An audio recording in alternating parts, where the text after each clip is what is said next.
My name is Kevin Winston. I'm founder of Digital LA. It's an organization which I started about 15 years ago. We organize entertainment tech events in LA, all around the cutting edge things. So lately that's NFTs, Web3, still do social media, digital distribution for content creators, and influencers. So all that good stuff. So you can follow our stuff at Digital LA. Now I'd like to introduce our speakers and have our speakers introduce themselves because they can do it much better than me. We have Romero and Al. They're co-founders of the Jockey Experience. So what we're going to do is they're going to give a short 20-minute presentation about the Jockey Experience, which is an NFT-related, it's NFT, and then we're going to have time for questions. So I know that we have some folks who are in NFTs. Some people might be trying to figure it out. We're going to tell you what NFT is, what Jockey Experience is, and then we're going to do some questions. Sounds good? I have a question for you guys. Who here knows what an NFT is? Raise your hand or has heard of it before? All right. Probably 2/3 of the audience. Great. All right, cool. So just to help you out. All right, without further ado, let's give it up for Romero and Al of the Jockey Experience. How's everyone doing today? How's everyone doing today? So I want to say thank you guys for being here and listening to our little spiel. We kind of opened this up. How many people, let me see another show of hands, how many people have heard or know a little bit about NFTs? Okay, almost the whole room, all right. What about Web3? Okay, a little less hands, all right. Right now, we are literally in the biggest transfer of wealth and the biggest shift in technology and really in history, right? When we talk wealth, it's beyond just assets or currency. Right now, we have the biggest or the easiest access to knowledge, as well as to opportunities to innovate and help, to help innovate and create the future, right? So with this, we have technology such as cryptocurrency, we have technology such as blockchain, metaverse, artificial intelligence, augmented reality, virtual reality, NFTs, energy. So it's a complete ecosystem that right before our eyes that we're a part of, right? And we truly believe that no matter what industry you're in, whatever type of business you might have, whatever it may look like, some way, somehow, you should be integrating some of this technology. Whether you like it or not, you got to at least respect it, right? Every couple of decades, we've seen that with the internet and things of that nature. A lot of people was against it. What do you mean putting our data, especially with the cloud services and things like that? What happened now, everybody has to use the internet, right? So we're in a space now where Web3, this NFTs, this entire ecosystem is our future, right? Our kids and our grandkids in the next 10, 15, 20 years will be telling us how old we are because we had gas cars and paper money, right? So this is the world we're heading into, right? So with the Jockey Experience, we went the route of NFTs, right? So NFTs is short for non-fungible token, and essentially is a digital certificate or authentication or a proof of ownership of a asset, right? Most people would say digital asset, but as we know, it can go beyond just a JPEG or some art, things of that nature.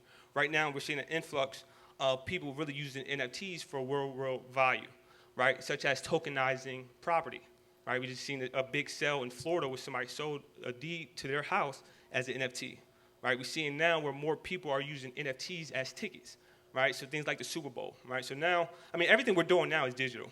Right, one of the biggest misconceptions just about the space is, what if the internet shut down?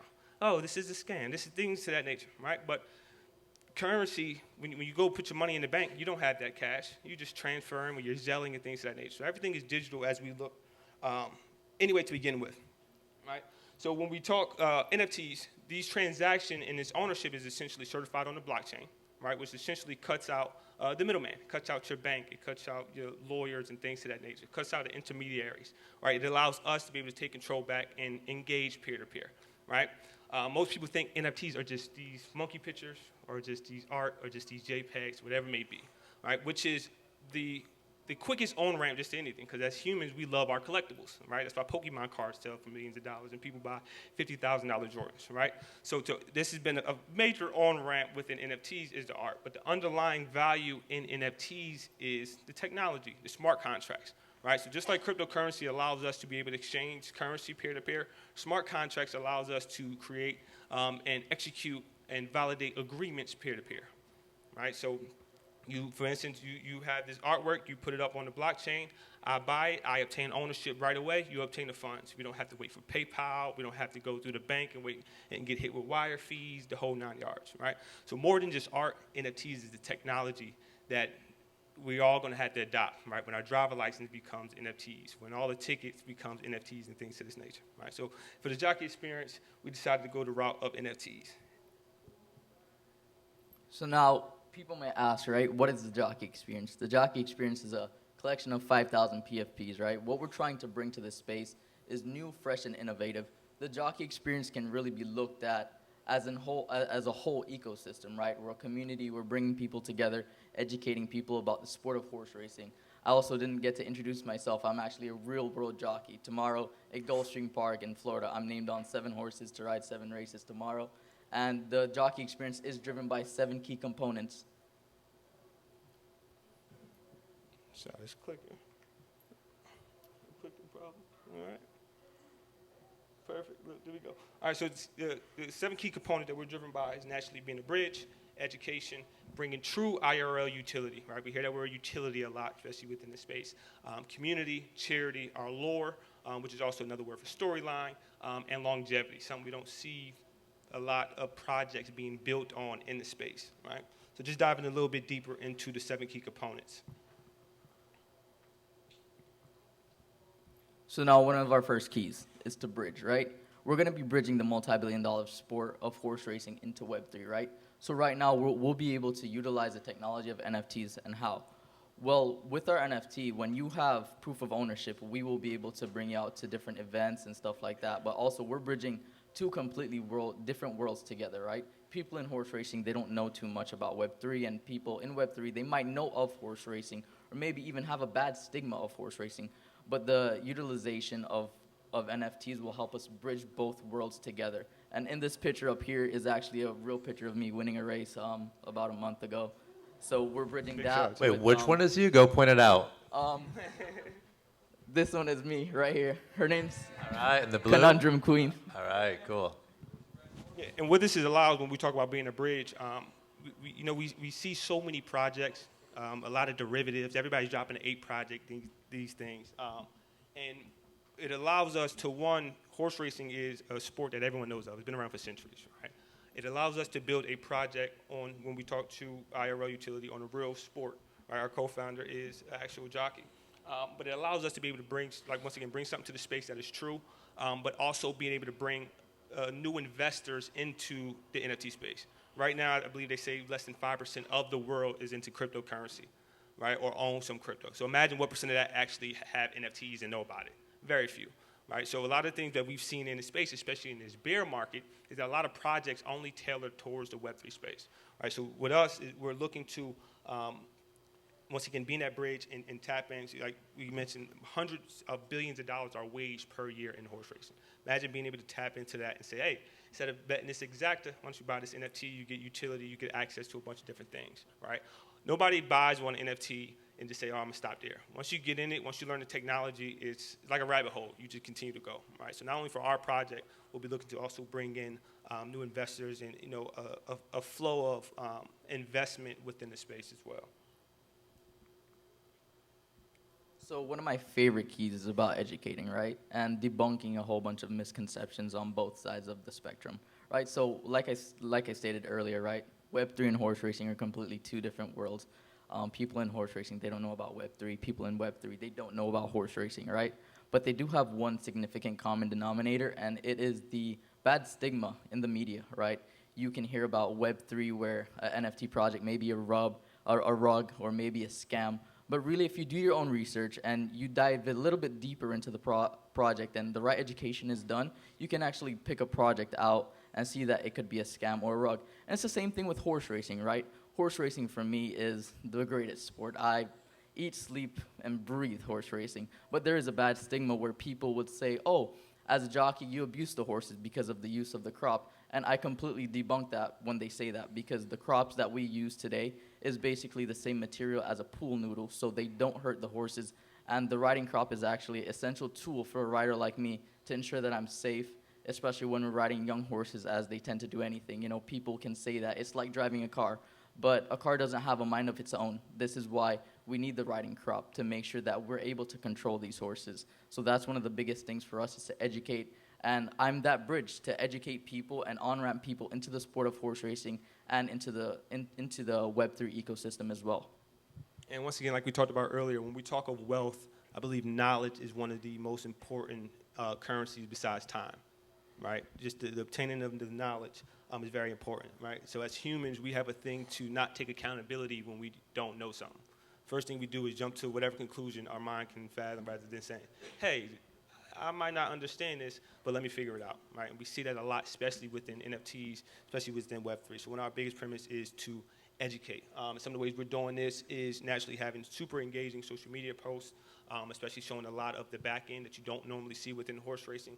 We'll be launching TJE Radio, which will be our podcast. We already do TJE Radio Twitter Spaces.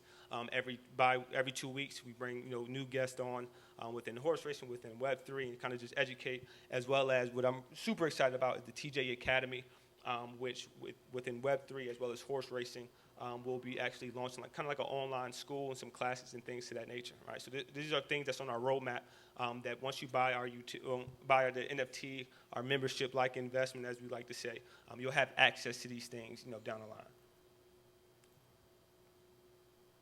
So IRL utility, this is another aspect. Myself, I just want to put out there that I'm not only the handsome face on the project. I'm out there riding races as well. But one of the biggest things that we're going to be doing for holders is actually flying them out and for our whale holders flying them out, but giving them access to races like the Kentucky Derby, the Pegasus World Cup. And these races I will be riding in, like this year in the Pegasus World Cup, I was riding in the stake races on the undercard. They'll be able to go to these events. We're also going to be hosting track days for our fans. Say it's not a Pegasus World Cup. They say people in our community, they want to get together and actually meet each other because they have been talking over in Discord. They'll be able to meet up, have a track day, have some drinks together, and actually learn about the sport, maybe place a couple bets. That's one of the major part of our project. We're built on a sport that has been around for hundreds of years and is going to be around for hundreds of years. So that's one of the biggest aspects of our project. Yeah, and another thing that we was fundamental on and wanted to make sure is that what we've seen, and there's been some great projects out there, right? But within NFTs, we've seen a lot of people overpromise and underdeliver, right? Especially within this bear market where, everyone bags or their funds really got hit. I mean, Ethereum, Bitcoin, everything is down, right? So for us, we wanted to kind of underpromise and overdeliver, right? So even things we haven't even minted yet, but things such as IRL events. He leaves for New York. A guy is leaving to go, race in New York, and we're having a go-away party at the track, which our community members are invited. Right, so before even launching, we're already having IRL events and things of that nature. So it's not something we're waiting until we say, hey, we mint out, and then now we can deliver these things. And so a lot of things, whether it's the TJE radio, whether it's the charity portion or the IRL, these are things we already, bring it to fruition. So one of the parts of our project, right? 5% of all proceeds will be going to a charity wallet, in which our charity organization will be donating to charities. So in this picture, you can see that I was hurt. So a quick story: I've been riding horses since I was 18 years old. I started riding in April of 2018, or you could say May. I only rode one race in April. So I rode for 7 months into the month of January. Over that 7-month period, I won about 85 races and earned over $6.7 million in purse earnings for that time. But at the end of January, I took a major spill. I broke 5 vertebrae. I broke my ribs. I punctured my lungs, and I had a severe concussion. Whoa. And this happened in race. So the reason why that touches me very differently with the charity is because we're going to be donating to the PDJF, right? A lot of people don't know that when you're a jockey, you're not on a contract, right? So the moment you fall, the moment you stop riding, you're out of work. And what the PDJF does, they provide funds for the basic necessities of a jockey when you're hurt. And also, we're going to be donating to the Thoroughbred Aftercare Program. That's the TAA. And they take care of horses after their racing career. They're going to be doing show jumping, whether they want to be on a farm. We just want to ensure that these horses are properly taken care of and that they're treated very well in their retirement, because at a young age, horses and horse racing have given me a very blessed life, I could say. that I couldn't even dream of. So before I could even take my first steps, I wanted to become a jockey. So it's only right that we give back to the horses and we make sure that the horses are the number one priority and that they're well taken care of. And also what we're going to be doing as well, which is my favorite part about this project, is educating the youth, right? So I used to play soccer growing up. So I remember in high school, there was not too much funding for new soccer jerseys, new equipment. So what we're going to be doing, I already reached out to my high school coach, is that we're going to be buying them new jerseys, new equipment. But in return to that, we're actually going to be going into the schools, teaching the kids about Web3, about horse racing, telling them that, listen, you don't only have to be a jockey to be in horse racing. You don't only have to be a trainer. You can be a veterinarian. You could be a groom. You could be a hot walker. You could be a bookkeeper. There's so much jobs that horse racing provides. And also the same thing with Web3, the amount of investment opportunities that there are in the space right now. Yeah, and charity-wise, and just kind of piggyback off of Romero, charity is very important to us. Once again, like we said, 5% of all gross profit, our community will be able to track this wallet, right? We see charity as more or less a marketing scheme for a lot of projects, but for us, it's important to make sure that we directly impact people, right? So whether it's the schools or the PGJF and different other community initiatives, we're planning a toy drive for Christmas that we're in the works with, things like that, right?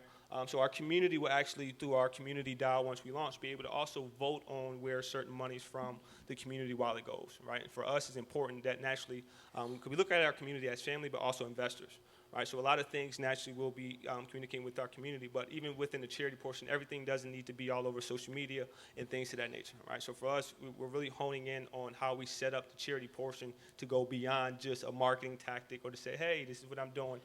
Especially for me, we're very spiritual men, and we believe, giving back doesn't necessarily, you don't give back to get back, right? You give back just to, impact and to change others. So.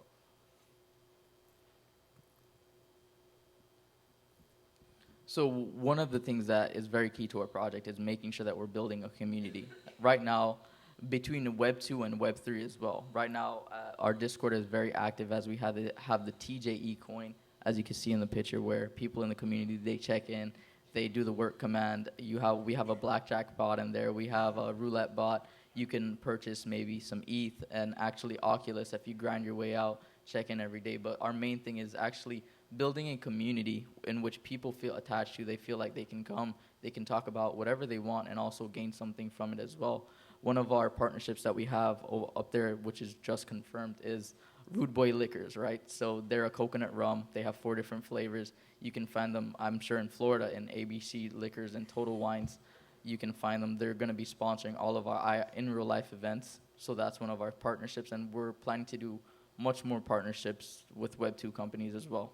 Yeah, and for us, once again, it's about really for us building a diverse community, right? One, we have people from all over the world, right? We have folks in Nigeria, in the Philippines. Sometimes we say good morning, and they're saying good night, right? So we're looking to build a diverse community, but not only just in Web3, but Web2 and the IRL, right? Once again, a lot of these NFT projects are tailored just towards the space, which is cool, but who's working on the adoption? So for us, whether it's our social media, right? So instead of just having Discord and Twitter, we are on all socials. If you got it, we got it. Whether it's Instagram, Facebook, TikTok, we're active on everything because, not everybody likes Twitter. Not everyone likes Discord, right? So you have to be able to access and build a community all over. Whether it's with our marketing, right? Naturally marketing, but also partnerships and collaborations. So like you mentioned, being able to bring a partnership like Rude Boy, right? Why a spirit company for an NFT project of jockeys? Right, because it has the ability to provide utility for our community. Right, so we just launched a giveaway, which we have given away some free bottles. And actually, they're over 21 to be able to redeem to our community. Right, also our community get a discount code for Rude Boy if they want to go on. Right, this is just the first of many. Right, so being able to bring in just even more utility and access to things like that for our community. Whether it's our art, right? We see a lot of like cartoon derivatives and things to that nature within the space. So for us, we wanted to kind of bring that traditional IRL like oil painting like feel, and we'll get into the artwork in a little bit and blend it with the exciting traits of NFTs, right? So whether it's the community, the marketing, the artwork, we wanted to really focus on building the diversity and bridging that gap between Web3, Web2, and actually the IRL aspect of things. Right, as well as valuing our community more than just a pump and dump, more than just profiting and filling our pockets. Right, we see a lot of these projects, they hype up, they get these celebrities, and now your favorite celebrity is promoting this NFT. Now you go and buy it, and now a month down the line, if it even lasts that long, you didn't lost 100%. right? So for us, because we're more than just an NFT, we're looking to build longevity. So the biggest thing is, once again, being able to take care of our community. All right, one of my favorite parts of the project is our lore. I don't know if too many people are familiar with lore. Essentially, what a lore is a storyline, right? And what this is essentially putting a backstory to your NFTs, right? What this helps is with community engagement and bringing a whole new emotional attachment towards your NFT, right? We set up here, we listed a lot of different things that we're offering in utility, but if I'm in the Philippines, I can't really cash in much on an IRL event, right? Or, the charity thing is cool, but you get some people that might not care too much about charity, right? Or some people that really might not want to be educated, right? But the lore and the way we're looking to set it up, it allows no matter where they are or who they are, to be a part of the project and to cash in on some of the utilities, right? So for our project, like we mentioned, we have 5,000 NFTs. We have 5 jockeys, right? The Angelic, the Duke, the Legion, the Duchess, and the Cyborg, right? They all have background stories. And what we're looking to do with this is essentially create sub-communities within our community, right? So by show of hands, how many Harry Potter fans do we have? We got a few. So I don't know what you are, but I'm pretty sure if you raise your hand, you're either a Gryffindor, a Slytherin, a Ravenclaw, or a Hufflepuff, right? What J.K. Rowling did with these essential sub-communities within her writing is create an emotional attachment with her community that goes far beyond just reading a book or watching a movie. My wife loves Harry Potter, right? Instead of the boys and girls, we had a Harry Potter themed baby shower, right? We're not watching a movie, we're not reading a book or nothing, but everyone is diehard, got their jerseys. I'm a Slytherin, we diehard Slytherin, so I have my jersey and everything. But that attachment to that sub-community, to that, being a part of that, that's what we're essentially looking to create within our NFTs, right? And the beautiful part about our lore is that rather than just, writing it out and just saying, hey, we got a storyline, we're also letting our community take part in how it plays out, right? So whether that's through competition to see who might win some of the bigger races, whether that's one of the things we just did and let our community vote on our latest art reveal. They were actually able to vote on the traits, and we made the NFT around the traits that they voted on, right? So the artwork and the traits and the properties within the NFT will also be a part of the storyline, right? So we don't have backgrounds, we call them environments. And in the next slide, just so you guys can see. All right, so here's some of the NFTs, right? So instead of backgrounds, we have environments, right? So right here we have like the time warp, we have the time bridge. Right here is the Duchess track, right? We have like the magical forest where the Duchess comes out of, right? So you'll be able to own some of these NFTs, right? So now imagine being able to own, let's say, Bart Simpson, right? The exact Bart Simpson color and everything with for the show that you watch.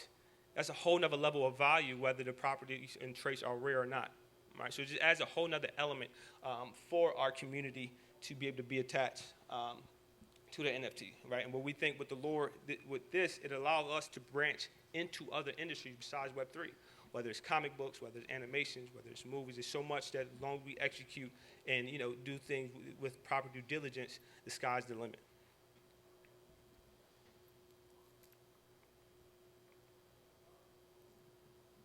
All right, and our last key, and one that we're super proud of, is longevity, right? So many projects they build just to fill their pockets. They build for the pump and dumps. What we see is even quality projects that are great, have great developers, but end up rug pulling because they're not able to stand the test of time of things like the bear market, right? I think because it's so easy to, just launch an NFT collection, people don't realize that, hey, you have investors, right? These are people who are putting their hard-earned money in it. So just like anything else, we carry more than just being an NFT collection to set up as a business or an ecosystem, an organization, right? So even for our team, right, we have a full team of 14.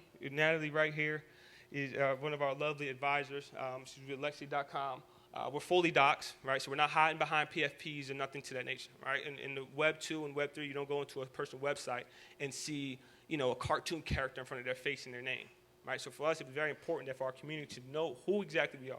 Once again, our co-founder is a real-life jockey, right? Tomorrow, he missed some races today. He was like, man, this is the first time I missed a day in forever, right? But he got, 7 races tomorrow. Right, you can watch him on TVG. You can go to Gulfstream and watch him. Right, so we're not hiding. This is something that we're looking to really build and to, take a long run. So naturally, we have our Discord manager, Shout out to Seven, who's done a tremendous job with our Discord, setting things up for our community. Miss Junie, who is Romero Mom, who's our charity coordinator.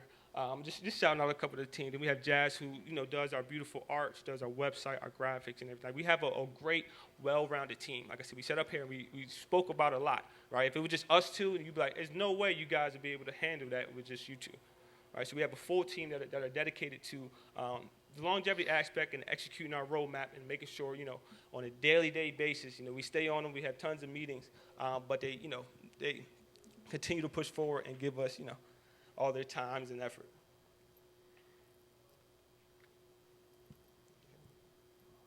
So why the Jockey Experience, right?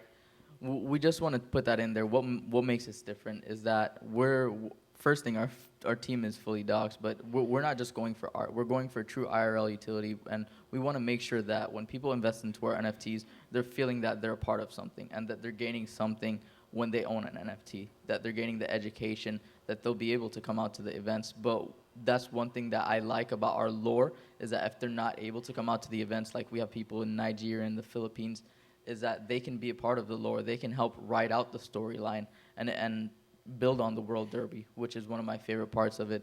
That's what separates us from many different NFTs. It's just that we're built off of a sport that's been around for so much years.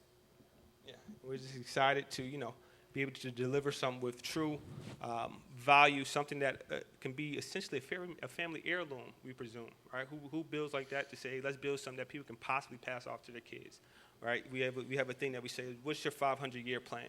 Everything we think about now is just short now, but we're looking to create, we won't be around for 500 years, but looking to create something that at least we can start and that our kids can take on and, achieve new heights. So we hope you guys join us in the Winner Circle. We have our flyers. It has our link tree with all our social medias, our websites, our Instagram, our Discord, TikTok, whatever you got, we got it. So thank you guys. Thank you guys for having Let's me. give it up for Al Romero. All right, so we're going to do questions now. So I'm going to ask a couple so you guys can think about your questions.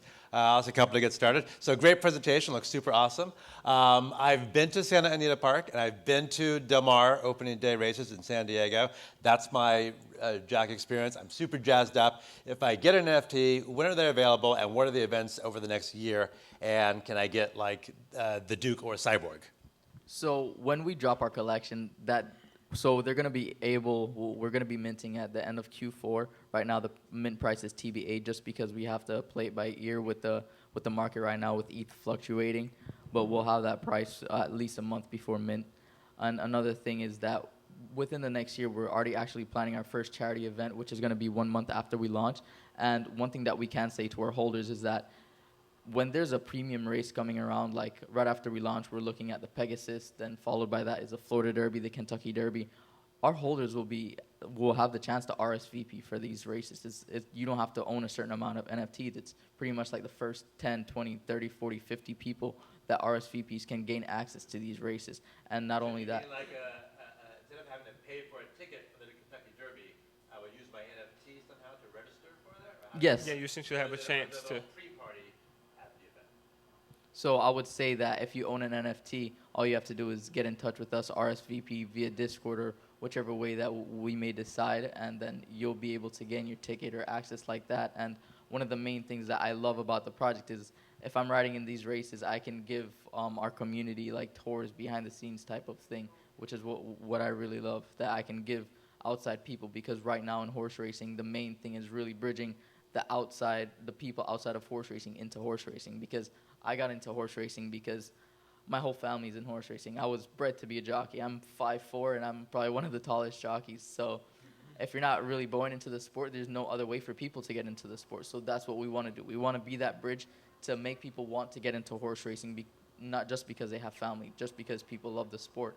I had this 16-year-old kid. He's a big fan of mine. He reached out to me a few months ago.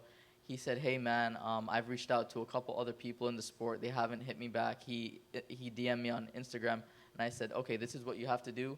And then he sent me a message about a month ago saying, hey, now, man, I'm a hot walker for Christophe Clement. I'm so thankful that you helped me get into the sport. But this is somebody that just randomly messaged me on social media. So imagine within this project how much people and how much how much youth I could really get into the sport of horse racing. Yeah, and then kind of piggyback off the NFT aspect, I naturally, I don't know if you're too familiar with the minting process, but you mint, and then after maybe 48 hours after we mint out, we have a reveal, and you see which NFT you have, right? So naturally, our key is to be able to build up for, hey, I want to have a cyborg, I want to have angelic, and then naturally we'll have avenues where our community can trade. Or then you have some people that want to just own all 5, in which now you become a steward within our project, and you get special, roles and giveaways and things to that nature. Then we also are creating the Pegasus Club, which is tailored to our whale. So a whale is the person that consumes, a large amount of whether it's crypto or NFTs and things of that nature. So right now, I think our whale amount is 20. And you have access to our Pegasus Club, which is you have a special channel in our Discord, access to all of our whitelist giveaways and just a whole bunch of other incentives. So it will be incentives for different owning the different jockeys. And they are, if you follow the Instagram, they actually are live streaming right now at the Jockey Experience. So if you can see, this is them. We're going to do a very meta moment. We're going to shoot them. So we're going to shoot them. So this is the metaverse right there. So let's do more questions. Who has questions? I have a question. Yes. This is actually a good question because I want to know. So, through the last year, the word NFT has transformed many ways: culture, technology, XYZ. The Jockey Experience, I believe, has use case utility. It's more than just a JPEG. But with that, what's the spread of your current community you have right now of people who are in it for horse racing and don't know anything about NFTs, or the people who are in NFTs and got into horse racing because of your project? So it varies, right? And we see that depending on the social media, right? So a lot of our horse racing community is heavy within Twitter, but we have things like we've created Discord videos to get them familiar. So we've been on-ramping them. We have different tutorials and things of that nature. So right now, no matter where you are as far as level of knowledge on whether the NFTs or horse racing, we're doing the job to make sure we accommodate for everyone and kind of bringing them together in which everybody, are kind of similar knowledge or, Cool. Other questions? All right, we answered everything. All right, thank you. Thank you, guys.